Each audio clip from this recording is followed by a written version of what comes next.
Hey, what's up, guys? I'm here with the notorious Maya, formerly known for being at El Chucho. Now she's doing bigger things. She's working with Cinco Sentidos now, which is honestly one of my favorite brands. Oh. Mainly because they don't really follow the rules. They kind of do whatever they want, right? Absolutely, absolutely. We don't even call ourselves mezcal. We call ourselves agave distillate. Exactly, Yeah. exactly. Explain to people why that's like a kind of a big deal to not really call yourself or classify yourself as tequila or mezcal. Yeah, I think it's interesting that you actually brought up tequila because there are different cultural rules for those things. I think that when a tequila brand doesn't call themselves tequila, there should be red flags that sometimes get raised. Are there, there's a conversation of additives and correct sourcing and things like that. Versus in mezcal, whenever you see it not labeled as mezcal, quote unquote, it's more so the agave distillate, it's exciting. Mm-hmm. It shows that they weren't following the government rules. And while in the US, maybe that's something that we would shy away from. When somebody isn't following the government rules in Oaxaca, it means that they're doing something indigenous and something they've been doing for generations and generations, and they don't want capitalism to kind of put their hand on it, for lack of a better word. So, absolutely, I love this brand. Yeah, that's a good point, especially when you bringing up tequila. Everybody knows about tequila at this point, I feel like. And then especially now with everyone got these big brands going through fake tequila and yada, yada, yada. We don't have to get into it, but with mezcal, fascinating. Yeah, all right. Well, with mezcal, it's kind of almost a desired thing to find a distillery or palenque that doesn't really classify themselves as mezcal. Would you agree? Yeah, I think there's a numerate of reasons that I am not the most qualified to answer as to why each brand does it for each reason. One reason can be that honestly it's really expensive to get certified. And then the other reason can be like us, where we are intentionally not doing that because we are, especially for us, what we do is we mix a lot of industrial, ancestral, and artisanal methods, which we can get into the definitions of what those are. But as a short example, we'll use a mechanical shredder and a clay pot still. And in mezcal definitions, that's technically not supposed to be mezcal because we're blending different types of processes. But we're hell with it. We're having fun. We're creating. We're artists. We're scientists experimenting. Exactly. So let's talk about what's actually the juice inside these bottles. Yes. Let's see today. What we got right now. So do you guys carry Cinco Sentidos usually or not really? So we normally do. Okay. Basically, we like to rotate different things from time to time. And we haven't had Cinco Sentidos really in our back bar for a while. Yeah. You guys have amazing stuff on your back bar though. Alegria, come check it out. But we got this stuff here now. What should we, out of this lineup, what would you start with? Good God. So it's funny, I was just talking to the owner, Jason, yesterday about this because obviously the easiest one is the pechuga. Yeah. I think the easiest one to just be what the hell is that? We're drinking that, is the pechuga. But he had a beautiful way of sort of describing where he was well, that should be something people earn a taste of. Pechugas take so much work. I mean, historically they were known to be used for celebrations or for funerals it was a momentous occasion to make a pechuga. And then you see a lot of brands making a lot of pechugas for exuberant amounts of money. So the owner was telling me, yes, I totally understand the pechuga, why it should be the first one, why it's the one everyone reaches for, but because of that, let's challenge them towards our other bottles. Absolutely.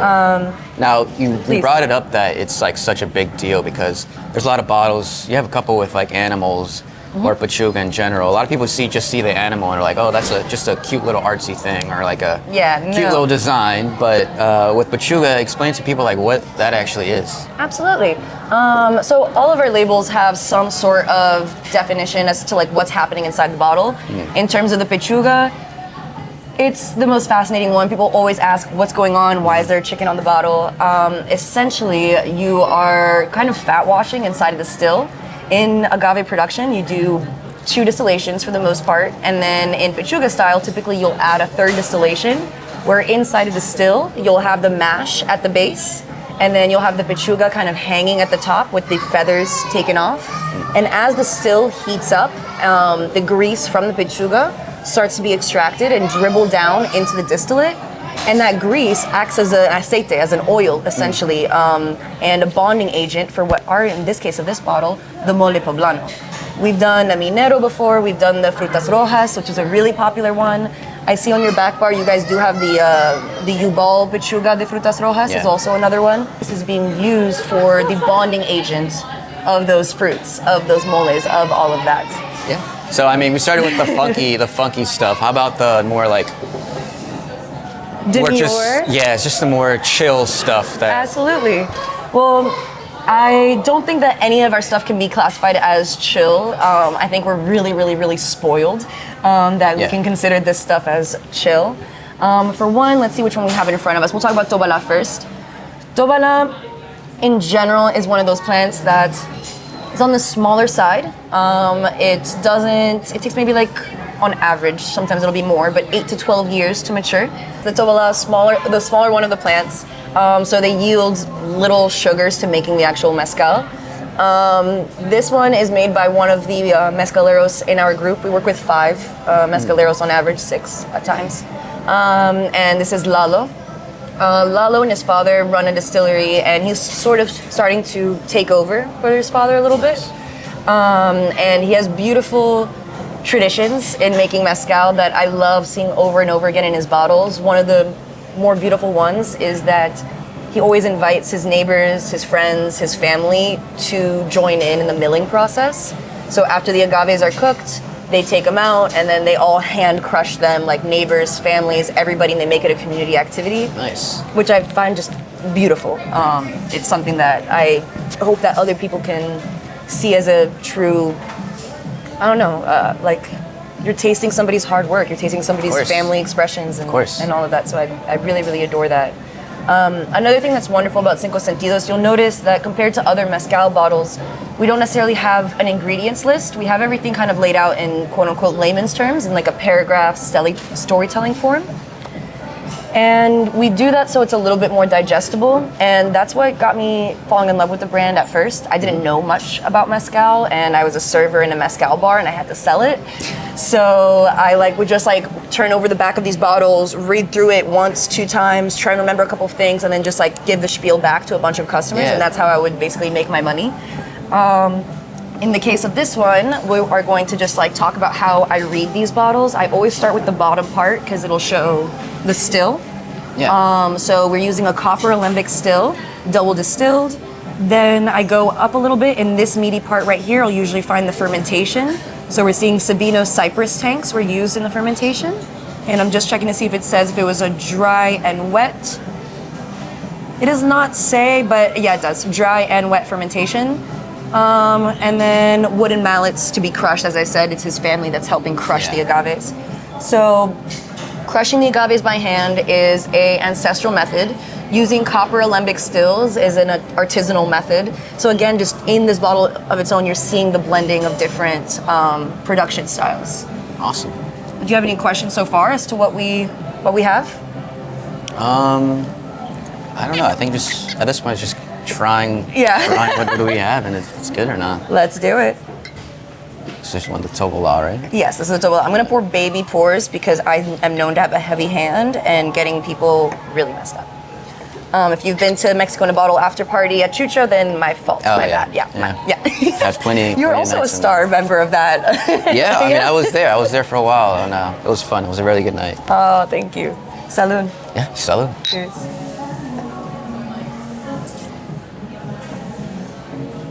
Unbelievable. Yeah. This is another thing too is with mezcal. Most people when they hear mezcal, they think smoke or toastiness.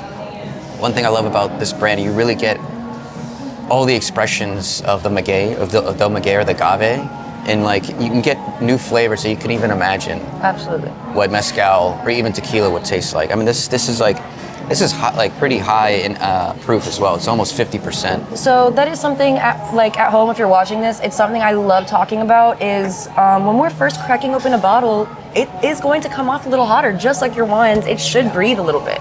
And not in the sense where it's a crime to drink it straight out of the bottle, absolutely not, but more so experience your mezcal right after opening the bottle and 15 minutes after opening the bottle. you'll notice that it opens up wider. As you say, it reads really hot right now. It's still pretty up there in the bottle. It's not a lot of oxygen, like allowing. Oops, forgive me. That was a great start to our tasting. It's very juicy. Yeah, it's like So juicy. fruity. Yeah. Fruity and juicy, and it's like, again, it doesn't come off as like smoky, hot, or like that roasted taste that a lot of people just really don't like. This stuff is, I can drink it any time, any day. Yeah. Before we move on to, in my opinion, nice like transition, especially after talking about the Pechuga, I do want to briefly talk about the Sierra Negra. Part of the Americana family. These agaves grow really, really huge notoriously and take about, in the Americana, Arauqueño and all that, roughly between 18 and 25 years for it to mature. Wow. If you're a whiskey person, then you know that barrel aging is where you get like the most coveted part of the process. In agave, it kind of comes before we even have made the juice. It's before harvest that time is really important for us. So when an agave takes 25 years before we can even use it, that is something that we really find coveted. Additionally, this one is going to be in clay pot stills. Remember, this one was in copper. This one's going to be in clay pot. That's an ancestral practice. We're seeing concrete tanks are used for the fermentation. And then I am just looking to see what was used to crush them. And it looks like it was crushed by family and friends as well by hand. Oh, yeah. So these are the ones that you can currently find at Alegria. The Pechuga, the Tobala, and the Sierra Negra. These are a wonderful flight to have side by side. I think you're getting a savoriness from the Pechuga. You're getting that juiciness from the Tobala. And this one, just to get a quick smell from it this one's really cool. The clay pots always read like dry cacao nib to me. And I get that one in here as well. That's great. Moving right along, we're gonna do, bam, Tobala de Cuero. We are a nano batch company, so we focus a lot on limited releases that you will not see again. Even in our quote unquote permanent SKUs, which is what these are, they're going to change in 2026 because we don't find it realistic to ask a mezcalero to keep producing Tobala every year the same way all the time. That's not likely. That's not how it is, and he's gonna get bored of it. So we don't know what's going to happen in the next year. They may be producing something different. They may take some innovative approach to their still and change it in some way. We'll see as we get to these square bottles right here that are limited edition. Only like 250 to 300 bottles are ever made at a time. They like do these hybrid galvanized steel, clay, and copper pot stills. I'll send a photo to Bryant to like post it. It's the most gnarly thing. Maybe the only thing gnarlier is there's an Armagnac still that was created by this German dude who got married into a Oaxacan family and started making rum, which is the rum that I brought you today. Gotcha. But there's some gnarly stuff happening in Oaxaca. Yeah, believe it. This one, speaking of gnarly, is a Tobala as well. So let's move some of these back. Thank you so much. This one's a Tobala as well. I just want to show them side by side, and even for you it'll be interesting. I'm going to pour you a little bit of this one so you can see the difference. You're all set? Yeah, I'll take it, yeah. This is as well Tobala, again, 8 to 12 years for it to mature. It is going to be, I'm just trying to see if the milling was done by hand. I don't believe so. Oh no, it was. Everything through and through is ancestral in this one, meaning that it was crushed by hand, it was fermented in leather skin, in cowhide. The mash actually, differently from the Pechuga style, comes into contact with the protein. And you get a very shoe leather, literally funky leather experience. And the fact that it's a Tobala that they use in this process, I think allows a beautiful balance of that fruitiness to come in a little bit. Just tell me your experience, please, I'm curious. Yeah, well, I'll take the real sip.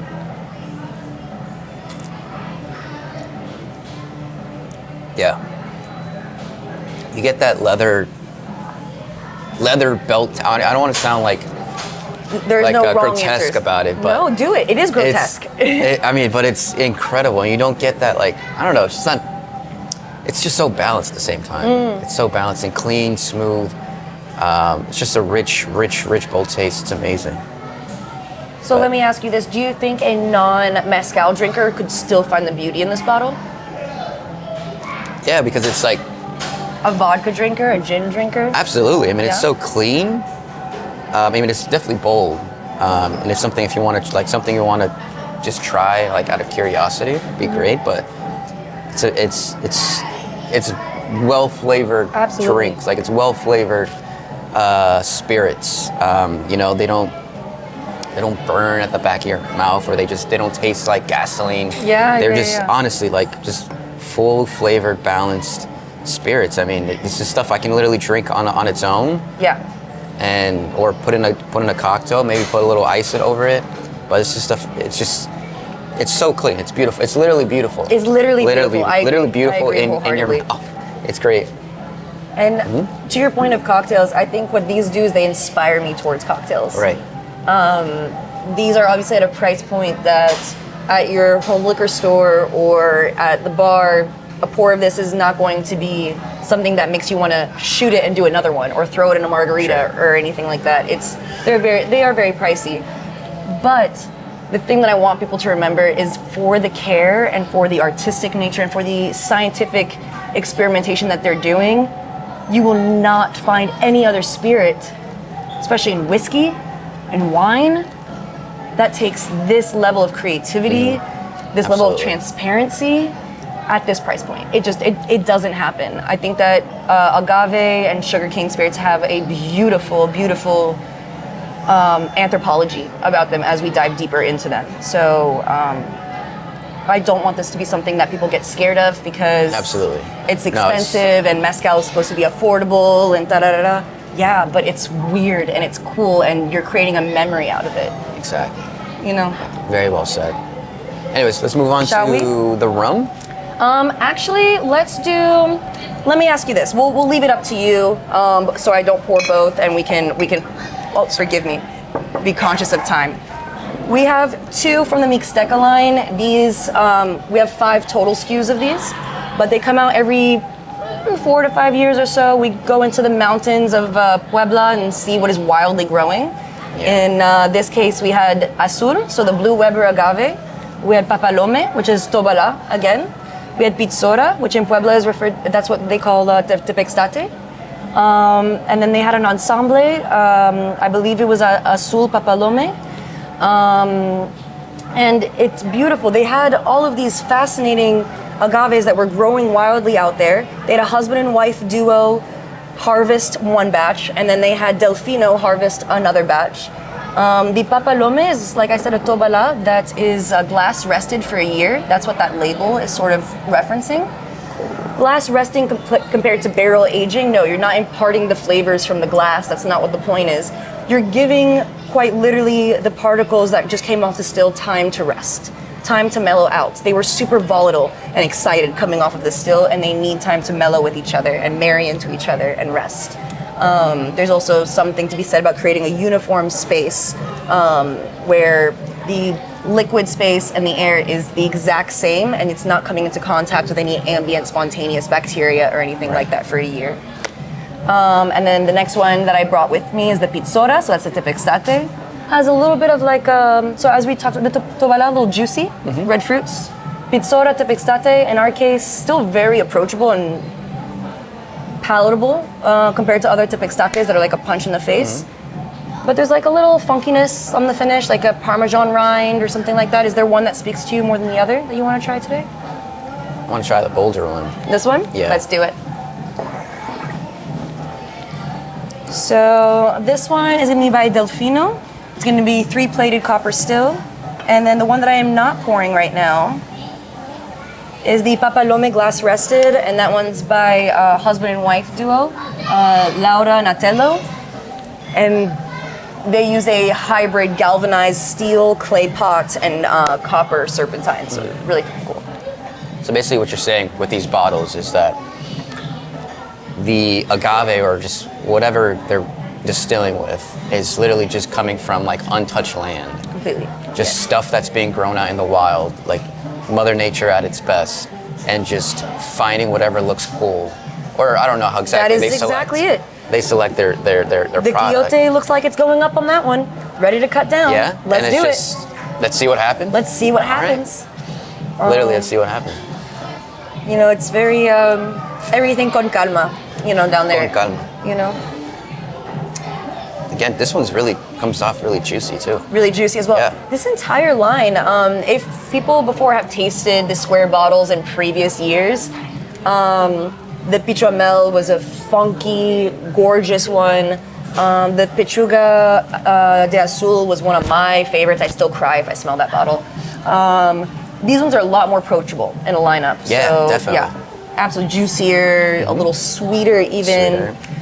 And sweeter, I want to be cautious of using that word, but a little bit more approachable. Compared to what people may assume mezcal tastes like Correct. or have had previously.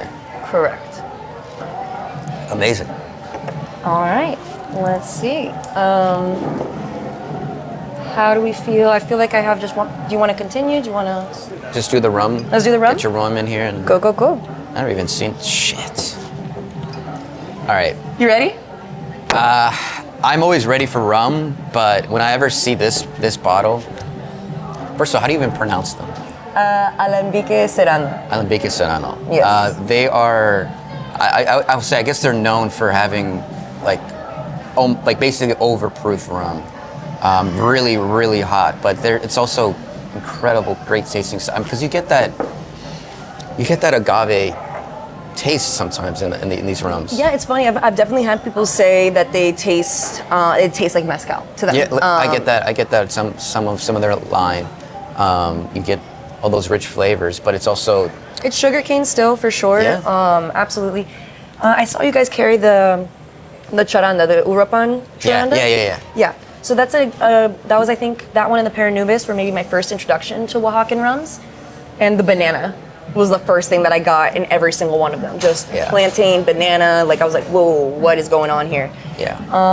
And it was fascinating, and I loved a daiquiri made from that.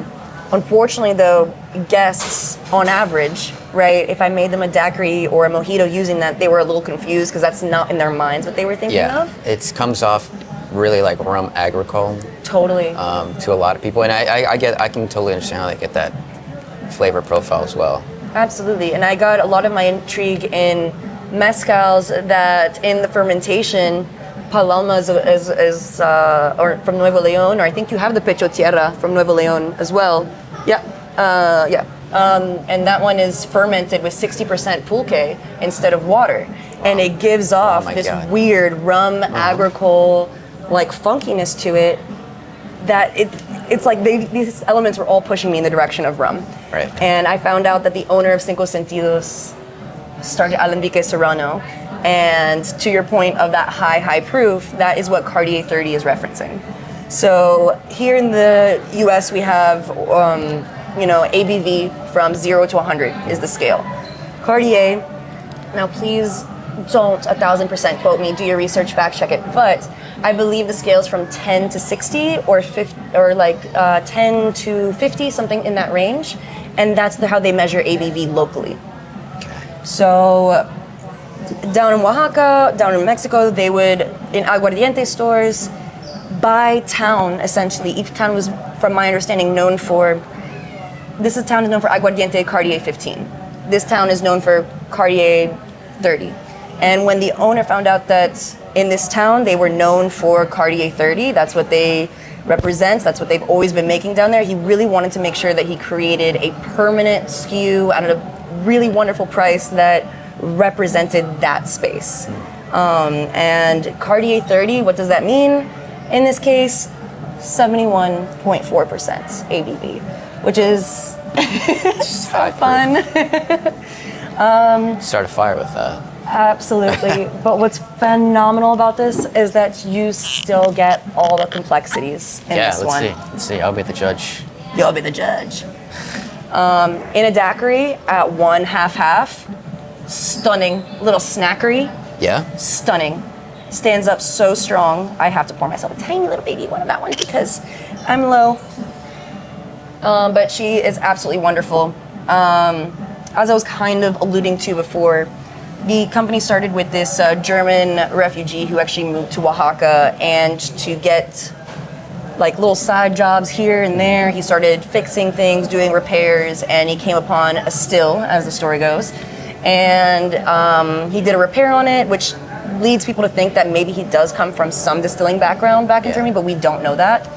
And it got this incredible high yield for rum, and it attracted quite a bit of attention in the town. And now, 100 years later, generations later, Isidoro Krasl is now running the Palenque, and they have this hybrid Armagnac still that they are producing the Cartier 30 at.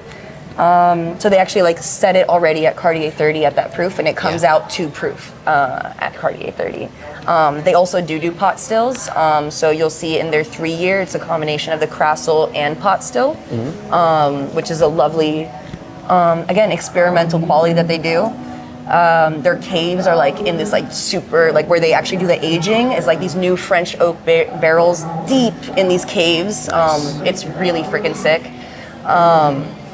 And then, yeah, they are very well known for doing small blends. In DC, we'll be getting ours very soon. By the end of the year, we'll have a new DC blend coming out, chosen by a lot of DC industry nerds. So it'll be a fun time. Yeah, this is also great. I mean, not gonna lie, it's hot from the moment it touches my tongue to once it gets down to my throat. It's hot, but even then, you get those nice rich, like savory, peppery flavors. It's still really good. It's so good. Me and my friend were like, are we alcoholics or is this delicious? It's so freaking good. It's just good. And going back to the pulque comment, try it in a daiquiri at 1/2 or whatever specs you love. The reason I say 1 ounce is because save yourself a buck, do less than 2 ounces. It's at 71.6. Yeah. So like, you know. You don't need a lot of it. You don't need a lot of it. And it tastes like pulque in a daiquiri. Really? That's what I had a Mexican bartender, Luis. Luis, if you're watching this from Balos, what's up? He said that a daiquiri with Cartier 30 tastes like pulque, which I was like, I am stealing that from you, buddy. That's a great comment. So, what is pulque, by the way? I feel like, especially in the States, a lot of people don't know what pulque is. You know, it's funny. I was just reading. I recommend everybody goes to Mezcalistas, the publishing journal on agave. They just came out with a wonderful article about pulque. And to be honest, I don't want to fib and pretend that I know more about it than I do. We have, for instance, tapache done with piñas. That's similar to like the kombucha style. And then some people have compared pulque to sort of like the ale, the beer, the mead, a little bit of agave. But you may know more than me in that department. I truly don't want to lie. I'd rather say that I don't know something than pretend that I do. So. All right. Well, I guess most people would say it's, I guess in like Mexico, what do they call it? Like God's milk or something. Like there's different names, but pulque is basically just like the natural fermentation of the del maguey or the agave, and it's just really, it comes out. If you get it really early, it comes out almost like you said, like kombucha form kind of thing. But then if you let it rest for a little while, it starts to really fermentate, and you can get a little bit of alcohol in there. It comes out really, really milky, or at least that's what like. The texture is, but most of the time it's really funky. Yeah. It could be a little fruity, a little sweet. Some people even like to actually add like actual like fruits in it, like strawberry, passion fruit. That's really popular now. But pulque is really, really just like agave juice. Or agave water. But it's fermented, so it's the wine. It's Yeah, it's the gold of I don't know, the agave. Yeah. No, I love it. Thank you for that explanation. Yeah, I mean, again, I'm not an expert, but But this is what I love. This is what these discussions are about. Even when I'm conducting tastings, that's my favorite part, is learning something, actually. Yeah. So thank you so much for your space and for supporting our brand. Of course, thank you for bringing in all this really cool stuff. Literally anytime. Yeah. Literally anytime. We'll be coming back with suitcases from Suitcases, yeah. We'll be having more of this stuff on the back bar as well. This was all great. Thanks for stopping by. No, oh my gosh. Thank you so much. Yeah. It was my pleasure. Thank you. Cheers. Cheers.